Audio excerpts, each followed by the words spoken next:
तो दोस्तों good morning है। आप लोगों का स्वागत है अपने यूट्यूब चैनल अमिताभ क्लासेस 6286 पे। तो देखिए पिछले क्लास में हम पानीपत का प्रथम युद्ध के बारे में बता दिए थे।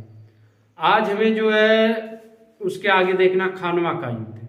जो खानवा का युद्ध हुआ था वो किसके किसके बीच में हुआ था और क्या हुआ था, इन सब के बारे में जो आज हमको जानकारी देंगे। देखिए जो खानवा का युद्ध हुआ था,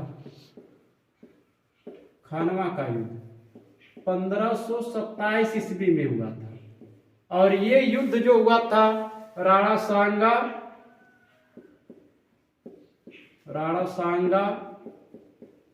और बाबर के बीच हुआ था, और बाबर के बीच।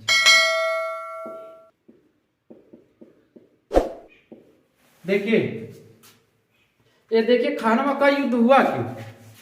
खानवा का युद्ध इसलिए हुआ कि पिछली क्लास में हम बताए थे कि जो बाबर को लोग आलम खान लोधी, दौलत खान लोधी, राणा सांगा ये लोग बुलाए थे इस उम्मीद में कि बाबर यहाँ आएगा, धन संपत्ति लूट कर चला जाएगा।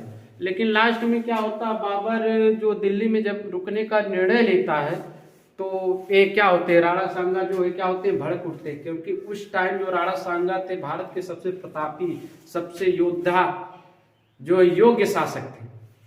तो राणा सांगा को ये बात अच्छी नहीं लगी कि बाबर यहाँ रुके, क्योंकि ये इनकी सोच ये थे कि राणा जो बाबर आएगा यहाँ से धन संपत्ति लूटेगा और लेके चला जाएगा। अब देखिए 1526 में जब वो कौन इब्राहिम लोदी को मार दिया था बाबर, उस समय वो बादशाह की उपाधि ले लिया था, कलंदर की उपाधि लिया था।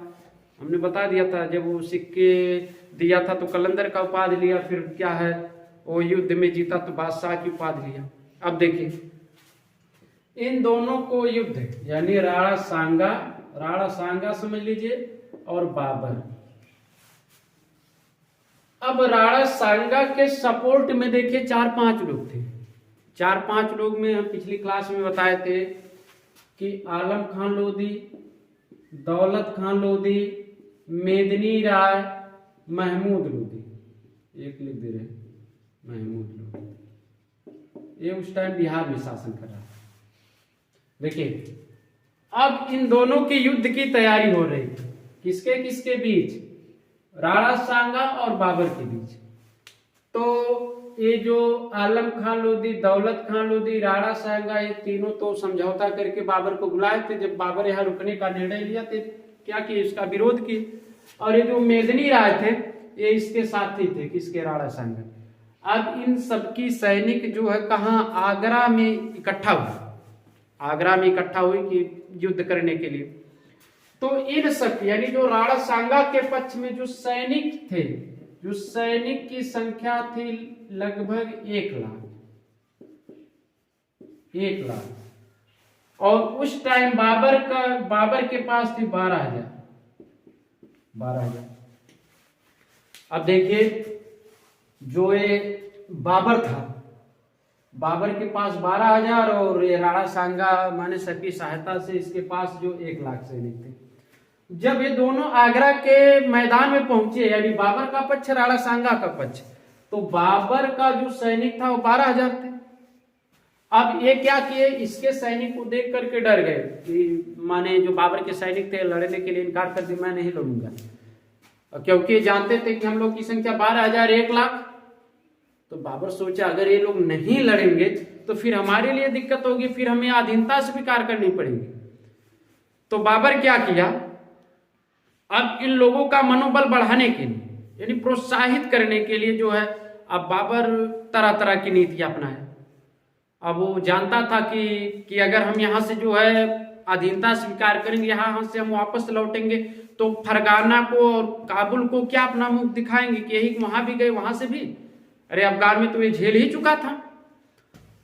तो अब क्या करता है बाबर जो होता है, एक जिहाद शब्द का प्रयोग करता है, ध्यान दीजिएगा, जिहाद शब्द का प्रयोग करता है। ये समझ लिए एक नारा था ये धर्म के प्रति। माने बाबर ने बोला अपने सैनिकों से, माने शब्द का प्रयोग बोला, जब किया तो बोला कि आप लोग यहाँ से जाकर के फरगाना में क्या मुंह दिखाएंगे, यही मुंह दिखाएंगे कि हम वहां से गए, वहां से जो है पराजित होकर के यहाँ चले आए। अपने सैनिकों को जो मनोबल बढ़ाने के लिए तरह तरह की नीतियां को अपनाया। और एक उस टाइम जो सैनिकों पर टैक्स था, इसने देखिए इसने जिहाद शब्द का प्रयोग किया। उसके बाद जो सैनिकों पर एक टैक्स था तमगा टैक्स को माफ कर दिया। अब इससे सैनिकों के मन में उत्साह हो गया। जैसे आज के डेट में भी देखिए क्या है, अभी सरकार अगर कोई छूट दे दे किसी चीज में तो जो जनता होती है उस सरकार के पक्ष में चली जाती है। अभी जैसे देखिए कोई भी है, जैसे अभी सरकार किसी में जो है वरीयता दे दे, छूट दे दे, तो जनता उसे क्या करते हैं, पसंद करने लगती है, क्योंकि उसे कुछ खुशी मिल जाती है। तो जो सैनिक थे खुशी से उछल पड़े या जो ये बाबर है बहुत अच्छा काम किया। ये बाबर क्या है, ये अवसर देख के माफ किया, क्योंकि ये जानता था कि अगर हम इसमें कुछ अलग से टेक्निक नहीं लगाएंगे तो लोग लड़ेंगे नहीं, जब लड़ेंगे नहीं तो हम अकेले जीत नहीं पाएंगे। तो इसने सैनिकों से जो तमगा नामक टैक्स था उसे क्या कर दिया, हटा दिया। अब देखिए जो बाबर था इस सैनिकों का नेतृत्व बहुत अच्छे ढंग से किया, क्योंकि इसकी संख्या 12,000 और इसकी 1 लाख। अब समझ लिए, सोचिए, अंदाजा लगाइए कि कितने का फासला था। अब इन दोनों के बीच में, बाबर और राणा सांगा के बीच में युद्ध होता है। ये बाबर जो है कसम दिलाता है सबको, कसम खिलाता है कि जो है हम यहाँ से जो है हार के वापस नहीं जाएंगे जी, या तो यहीं पर मर जाएंगे या तो यहाँ से हम जीत के वापस जाएंगे। तो जो उसके सैनिक थे, जब ये जिहाद शब्द का प्रयोग किया, ये धार्मिक नारा था। तो उस समय जो है अपने धर्म के लिए लोग आज भी लड़ते हैं, तब भी लड़ रहे थे। तो जिहाद शब्द का प्रयोग किया, इससे क्या हुए, जो बाबर के सैनिक थे उत्साहित हो गए। और उसी के बीच में अवसर देखते हुए जो बाबर था एक तमगा नामक टैक्स माफ कर दिया। जब इस पे छूट दे दिया तो जो इसके सैनिक थे ये बहुत ही यानी अपने पे आ गए, या तो मरेंगे या तो मारेंगे। तो इस तरह के ये क्या है, बाबर के जो सैनिक थे राणा सांगा के सैनिकों से युद्ध करते हैं और लास्ट में जो बाबर का ही विजय प्राप्त होता है, क्योंकि ये लोग अपने स्वाभिमान के लिए, इनके दिमाग में 2 ही था, या तो मरेंगे या तो मार डालेंगे। और इस तरह से 1527 में जो खानवा के युद्ध में, 1527 में खानवा के युद्ध में राणा सांगा की क्या हो जाती है, मृत्यु हो जाती है। अब देखें, अब जब भारत देखिए जो बाबर था, इब्राहिम लोदी को पराजित करना उसके लिए बहुत कठिनाई की बात नहीं थी। क्यों कठिनाई की बात नहीं थी कि क्योंकि उस टाइम में जो बाबर का सपोर्ट करने वाला आलम खान लोदी, दौलत खान लोदी और ये था राणा सांगा, लेकिन इस टाइम ये सब उसके विरुद्ध थे। तो ये समझ लीजिए बाबर को बहुत बड़ी जीत मिली थी राणा सांगा से। तो उस समय युद्ध के बाद इसने क्या, गाजी की उपाधि धारण की थी। गाजी, ध्यान दीजिए, 1527 में जब ये विजय प्राप्त किया तब ये गाजी का उपाधि। इसके पहले हमने बता दिया था बादशाह का उपाधि किया था कलंदर का, अब ये क्या किया, गाजी का। 1527 में कौन हार गया, राणा सांगा। अब देखिए 1528 में जो होता है चंदेरी का युद्ध होता है। अब ये समझ लीजिए, बहुत ज्यादा है नहीं इसमें। 1528 में जो है चंदेरी का युद्ध होता है। इस चंदेरी के युद्ध में 2 लोग सम्मिलित होते हैं। हमने अभी एक नाम लिया था, मेदिनी राय और बाबर। जो मेदिनी राय था 1528 ईस्वी में चंदेरी का युद्ध होता है और ये युद्ध होता है मेदिनी राय और बाबर के बीच।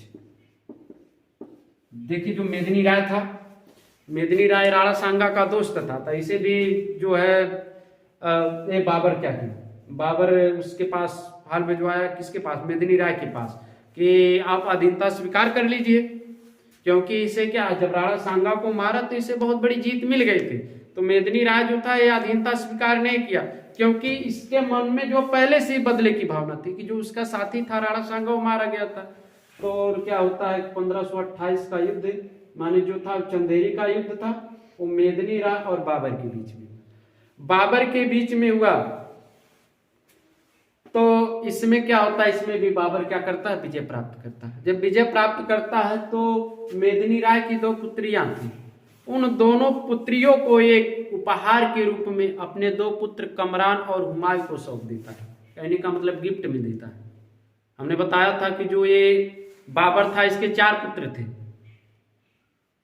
तो 4 पुत्र में जो इसके पास यानी चंदेरी के युद्ध में जो मेदिनी राय की 2 पुत्रियां थे, इन दोनों पुत्रियों को भी किसे, अपने पुत्र कमरान, इसके पुत्र थे कमरान, हुमायूं, जो हुमायूं था सबसे बड़ा पुत्र था,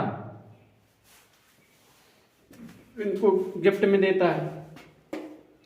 और जो है 1529 में एक युद्ध और होता है, इसका ये लास्ट युद्ध होता है 1529 में घाघरा का युद्ध,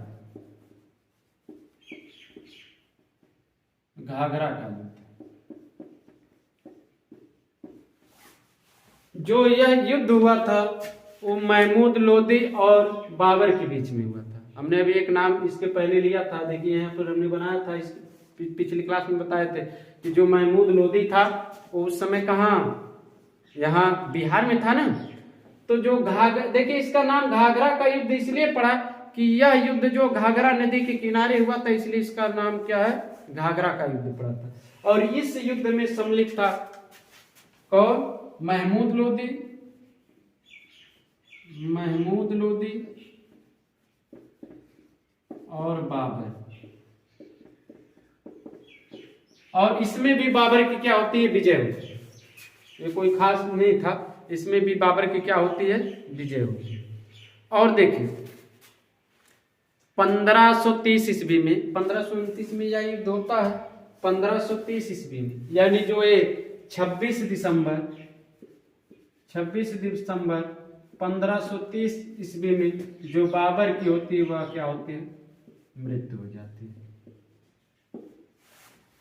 देखिए जो इसके डेट में कहीं कहीं ये चेंजिंग होती है कि कहीं कहीं कम ज्यादा दिया रहता है, तो इससे आप लोग कंफ्यूज मत होइएगा। 26 दिसंबर 1530 में बाबर की क्या होती है, मृत्यु हो जाती है। देखिए बाबर एक आध दो चीजें और करवाया था, ये जो है सहरुख नामक सिक्का भी चलवाया था जो कि चांदी का था, ये भी जानते रहिएगा कुछ मुख्य चीजें। सहरुख नामक सिक्का भी चलवाया था। और हमने बताया ही था कि बाबरी मस्जिद का निर्माण करवाया था, इसे पिछली क्लास में बता ही दिए थे।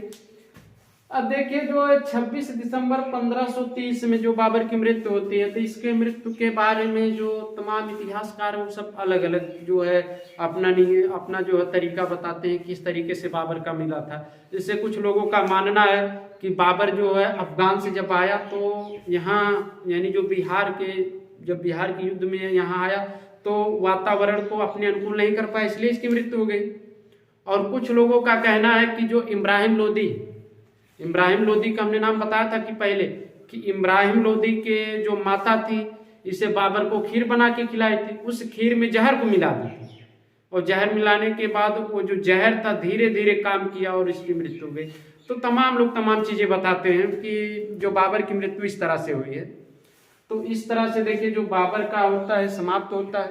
अब जो आगे का जो भी है आगे की क्लास कल चलेगी।